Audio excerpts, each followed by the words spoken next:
Hey, good morning, everybody. And I appreciate you being here this morning. It's Thursday. This is Thursday Morning Live. And this is actually a little impromptu podcast this morning. But I am joined by my good friend, Jay Scott. Jay, how you doing?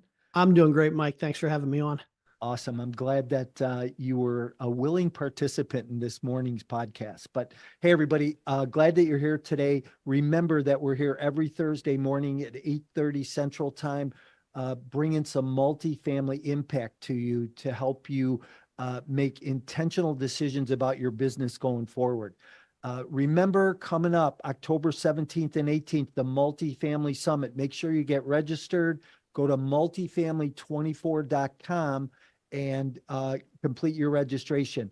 You will not want to miss this year. This is our fifth annual. We have 20 speakers and panelists from around the country. We're going to talk about everything from how to get started, how to underwrite, how to raise capital, how to mitigate your way through this market right now, and how to scale your business. So even if you're somebody that's got some experience and need a shot in the arm and haven't been able to get to a live event this year, this virtual event is going to be perfect for you. So I look forward to seeing you there.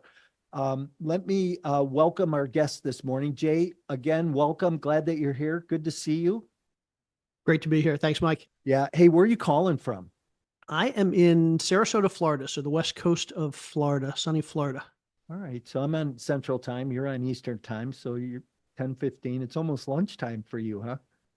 I don't eat lunch, so my lunch comes at like 4 o'clock. So this is my get work done time, and then I can finish my day early if I don't take a break in the middle. Yeah. Um, hey, as we get started, I always like to ask one question of my guests, and that just is, in one word, what best describes you personally and professionally? Wow, I wish I could use two or three words, but if I had to pick one, I would probably say consistent. I focus really hard on trying to do the same things that work over and over, uh, taking the right risks, but not great risks, and just trying to just be consistent day after day, week after week, month after month, year after year, because it's worked well for me, and it doesn't always get me the results fast, but it certainly gets the compounded results over time.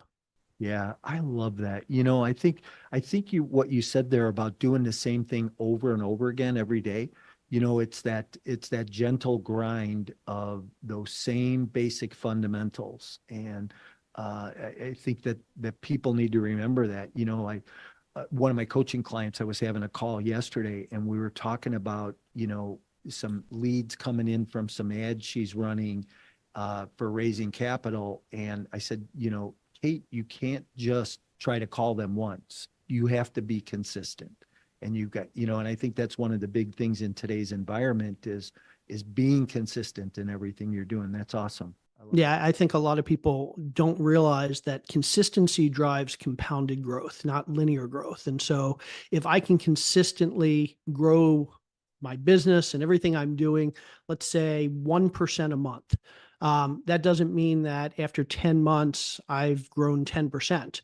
I grew 1% the first month, and then 1% on top of that the second month, and the 1% on top of the total amount every month. By the time you get to month 10 or 12 or whatever, you've grown 15%. And by the time you get 3 years in, you've grown 50%. The growth compounds. And so being consistent and doing the same thing over and over really drives exponential growth in the long term, not just linear growth. Yeah, yeah, that's awesome.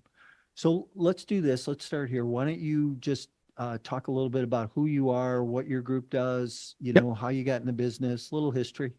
Yeah, so I am a former engineer and MBA business guy. Spent most of my career before real estate in the tech world, out in Silicon Valley. 2008, fell into real estate, and for the last 16 years, have been doing real estate primarily. We flipped houses for about 10 years, flipped about 500 houses in 10 years, and then in 2018, I was burned out from flipping houses and decided to move into bigger stuff, and found my partner, Ashley Wilson. And We now run a company called Bar Down Investments. We own about 1,200 units around the country, mostly in the South and the Southeast. And we buy, renovate, and resell value add multifamily apartments. We syndicate. Nice.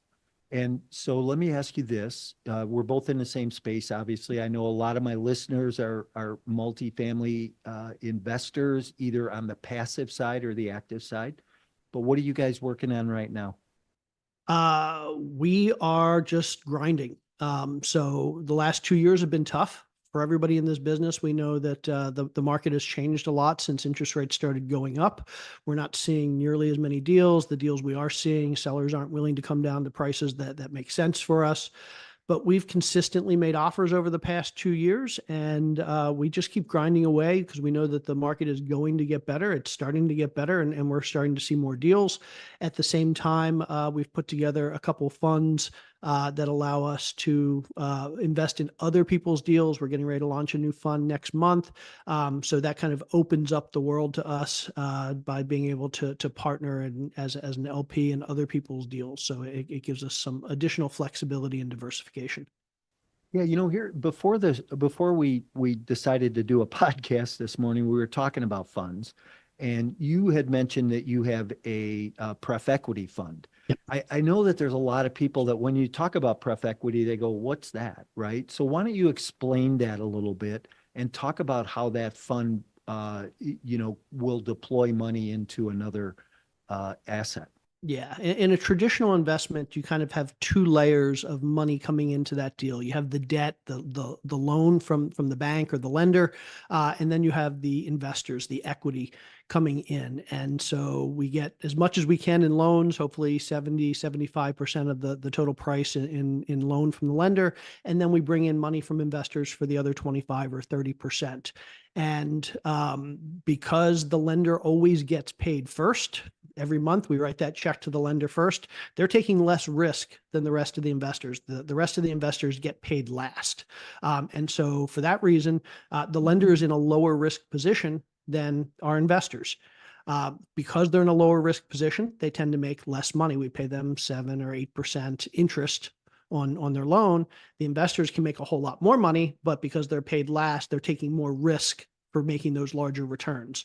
Preferred equity sits right in the middle of the lender and the other investors. So it's a separate group of capital, a separate tranche of capital that sits between the lender and the regular investors, which means they get paid second. So the lender always gets paid first. The pref equity group always gets paid second. And then the rest of the investors, the regular investors, always get paid third. Because they get paid second instead of last, they have a little bit less risk than the regular investors. The lender still has the least amount of risk because they still get paid first. Then the pref equity group has the second amount of risk. The regular investors have the third amount of risk. Because they sit in the middle and because they have less risk than the regular investors, they tend to make less money, but they have more risk than the lender who gets paid first. And so they make more money than the lender. So it's a nice sweet spot between the two groups that are generally invested in a deal, the lender and the investors, because you have less risk than most of the investors in the deal, but you still make more money than the lender is going to make. And so the pref equity is a good combination of low risk, reasonable returns for investors that are looking for something that's a bit more consistent cash flow, a bit more consistent risk, and lower risk in what can be otherwise volatile times.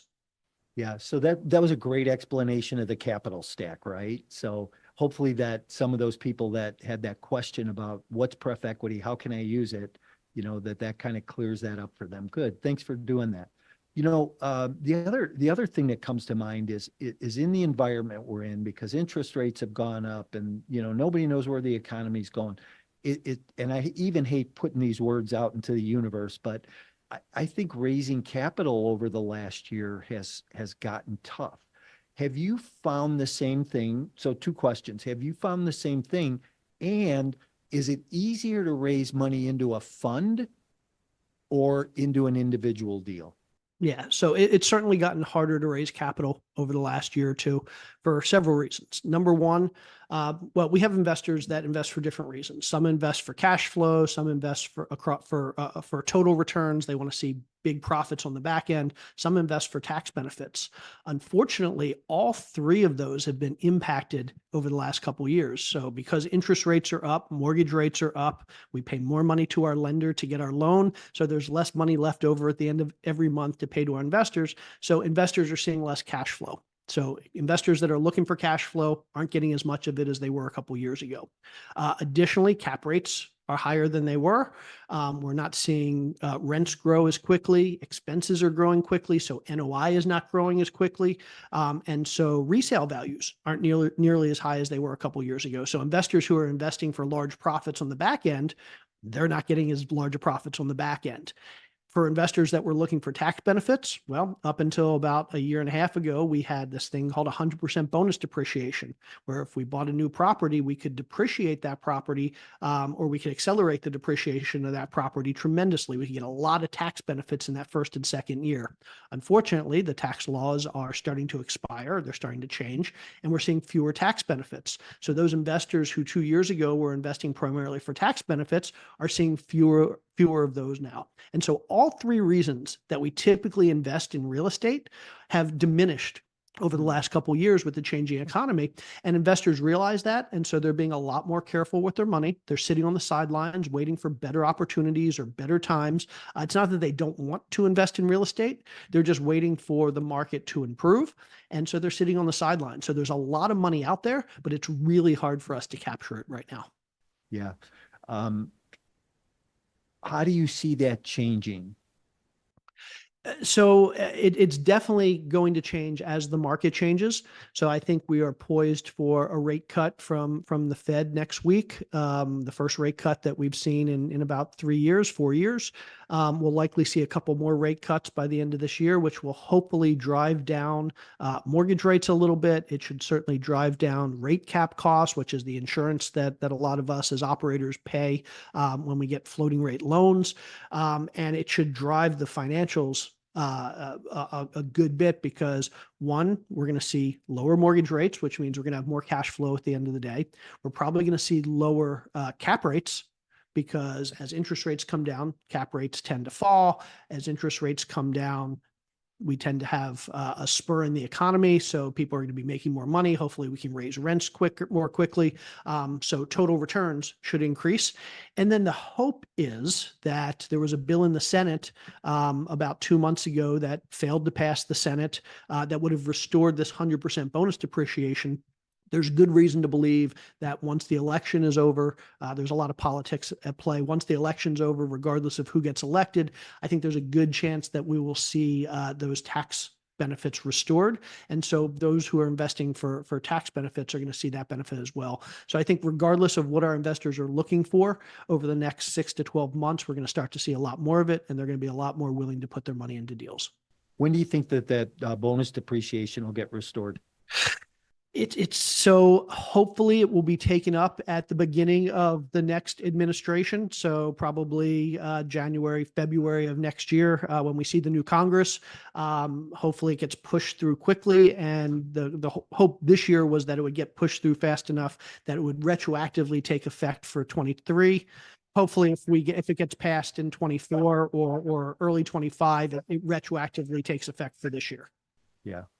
That would definitely be good. So something to talk about when you're talking about raising capital is still that bonus depreciation and how investors can benefit from that. So, I know that the cost segregation guys are sitting on the sidelines hoping that this happens and comes through. So, hey, as we wind down here, I really appreciate again this impromptu little podcast this morning. But as we wind down here this morning, let's talk about the upcoming summit. You're going to be one of the speakers. You're going to be on a high-performing panel at the summit.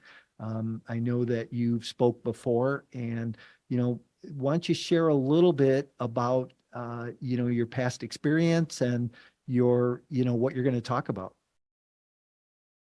Yeah, I'm definitely excited about the upcoming conference and being on the panel with some tremendous other panelists. We're going to be talking about performance, and we're going to be talking about how you can take your current level of success and your daily habits and really supercharge them so that you can start to create higher levels of success and start to do those things that you see other people doing and saying, hey, I don't know how they're doing it. I don't know how to get to that level. I think what a lot of us realize as we move up levels in this business is that it isn't so much a knowledge problem. It isn't so much a work ethic problem. It's a mindset problem. And so on this panel, I suspect we're going to be talking a lot about the mindset of high achievers, high performers, and how those who are starting out their career or building their career can really get into the right mindset so that they can supercharge that growth and supercharge that success. Awesome. Yeah, I'm looking forward to that too. And like you said, there are some really good people on that panel. And not only are you going to be there, but we have Matt Faircloth who's going to be speaking, Neil Bawa, Veena Jetty. So we've got some really great, well-known operators in the industry who are going to be at the event this year. No doubt that, number 5, it's the best one that we're putting on. I'm excited about what's happening and the participation. So it's really great. And, not only that, but we got a handful of great sponsors this year. CoStar sponsored us, CSSI, Northern Bank on 1031s. So we have a great handful of sponsors. So I'm excited about you participating again and being there. So. Yeah, not just am I excited about being on the panel and participating, but I'm looking forward to hearing the other speakers as well. Yeah. See, I always say that, no matter how long you've been in the business, and I've been in the business 30 years, how long you've been in the business, you can always learn something. You and I have just recently seen each other at a couple live events. Yep. And, it's amazing that we keep going to these things, right? Because I think that you get something out of them. Absolutely. Absolutely. I mean, I always say, if you get one nugget out of every presentation you watch, I mean, just think about the return on investment. I mean, one good nugget can make you tens of thousands, hundreds of thousands, even millions of dollars for a half hour or an hour of your time. What in the world has a better return on investment than that? Right. 100%. I agree. 100%. So, hey, Jay, thanks so much for being here this morning. Tell people how they get a hold of you if they have some interest maybe in one of your funds or one of your books, or, how do people get a hold of you? Yeah, if anybody wants to get in contact with me or learn anything more about me, you can go to jscott.com, just the letter J, SCOTT.com, and that will link you out to anywhere you might need to find. Awesome. Tell Ashley I said hi. I'll look forward to seeing you soon. If I don't see you, I'll see you at the summit. Sounds great. Talk soon, Mike. Thanks, Jay. Have a great day. Everybody have a great day. Thanks for being here this morning.